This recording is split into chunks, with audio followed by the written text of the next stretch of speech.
大家好，我係小飛俠 Peter Lee。今日咧係2013年嘅8月19號嘅。對於唔認識我嘅人嚟講咧，我係一個職業炒家嚟嘅。咁炒期指啦、股票啦、仙股啦。咁就呢個就係我 Facebook page 啦。咁就爭少少就1萬個 like 噶啦。咁麻煩你哋咧就幫幫手睇下有冇啲 friend。介紹啲 friend 嚟我呢度啦，等我可以突破1萬啦。咁就喺仙股嗰度咧都有最近呢3個月咧都有200% 回報啦。咁就呢個啲資料啦，亦都歡迎你捐款啦。YCL Company 咧就有間公司嚟嘅。咁就好啦。咁我亦都將啲所有做咗嘅分析咧就擺晒上嚟㗎啦。咁將來咧，我咧就已經成立咗個100萬嘅藍籌股嘅基金啊，因為我都知道你哋大家可能即係唔買開一啲比較市值比較細啲嘅股，咁你哋可能中意啲藍籌嘅股票啦，咁我亦都成立咗一個藍籌股嘅基金啦。咁呢啲亦都係我覺得係最好喺藍籌股裏邊咧。呢一刻咧係算係最好嘅股票啦。咁就我呢啲資料咧，我都會擺埋喺阿包嗰度噶啦。所以你去阿包咧，即係我知你揾嘢好難啦。咁其實阿包我會塞咗喺阿包嗰度咧。咁你一 click 入去個阿包咧就見到晒咯。咁就我個基金會買啲咩股票咧？就係19號啦。咁我會今日開始就會買啲股票噶啦。咁諗住咧用40萬啦，就買呢個中國人壽嘅。點解買中國人壽咧？就因為會係覺得嗰個即係嗰個大陸，即係我好睇好個大陸股市啦。咁所以嚟講咧，就其實我最想買就係證券股嘅，因為即係我睇好個大陸股市咧，其實最受惠咧就係證券股嘅。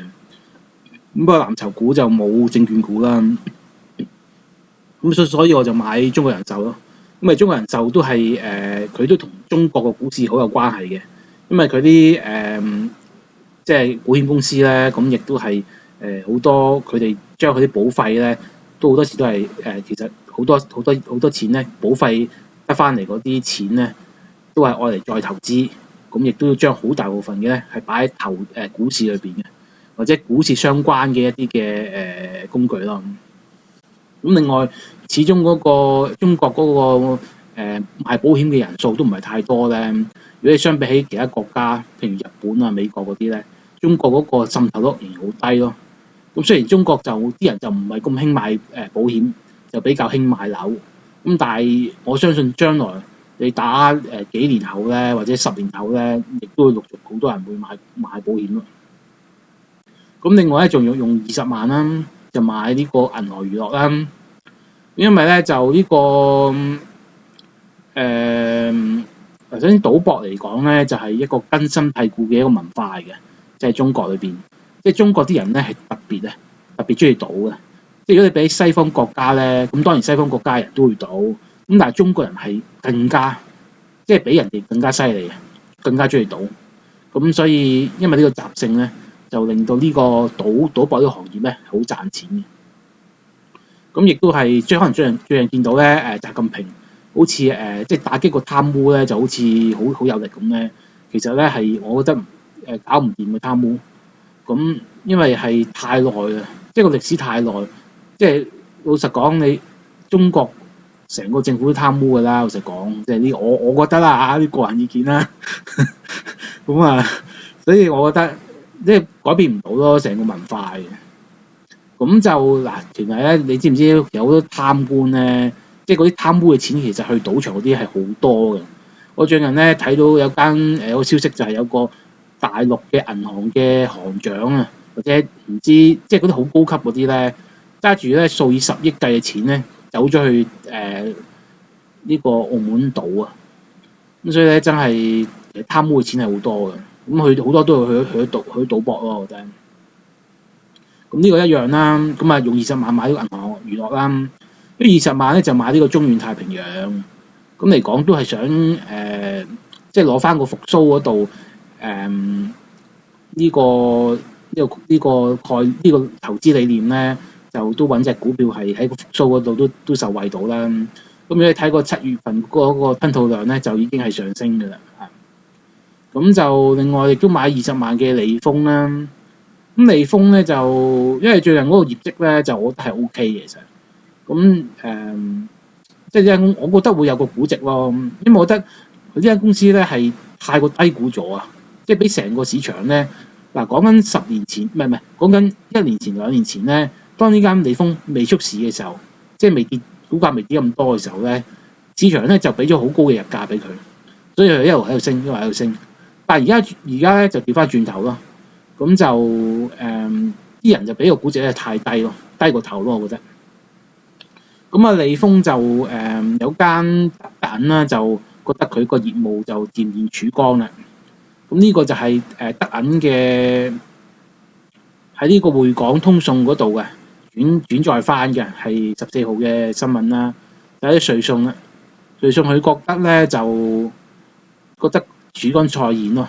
點解咁講咧？因為佢睇個業績啦，全年嗰個呢啲資料咧，係咪啲資料咧？全部都係一啲佢覺得好嘅，即係 OK 嘅資料咯，好嘅資料咯。咁亦都係覺得會預測會有啲咁嘅數字將來。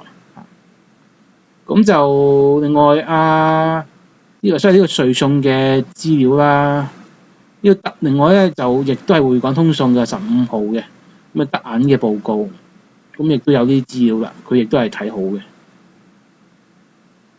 呢啲可以自己睇翻啦。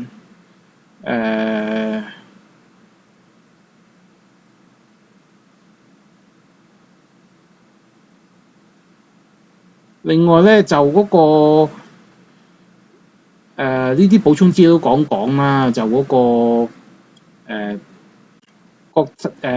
即係中國人壽咧，就個保費咧就最近就有個增長少少啦，9.7%。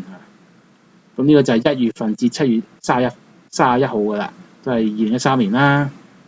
咁就呢個匯港通訊嘅資料嚟噶啦。咁呢啲你都見到噶啦，咁就全人都有少少對佢有少少研究啦，呢個去睇翻。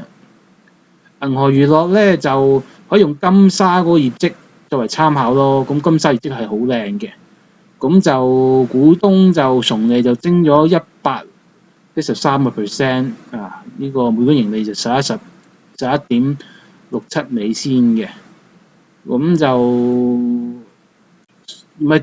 成個賭業都係好咯，你去澳門嗰個7月份嗰個咧都有增長嘅，嗰個澳門個賭業嗰個增長，咁啊成個按年就15.9% 累積升幅嘅。咁中遠太平洋咧就有呢個瑞銀作為呢個唱好啦，即係佢有個報告嘅，呢個都係匯港通訊嘅資料嚟嘅。咁佢呢啲可以睇翻啦，咁佢都係覺得幾好啦，即係呢個叫碼頭業咁樣。好啦，咁啊差唔多啦。咁所以咧呢啲股票你譬如有邊隻你覺得有信心嘅，或者自己參考咧，你咪可以或者買佢，或者研究下佢咁樣咯。咁我覺得呢啲都係好嘅股票，咁我都係精心挑選咗嘅。好啦，咁就係咁多啦。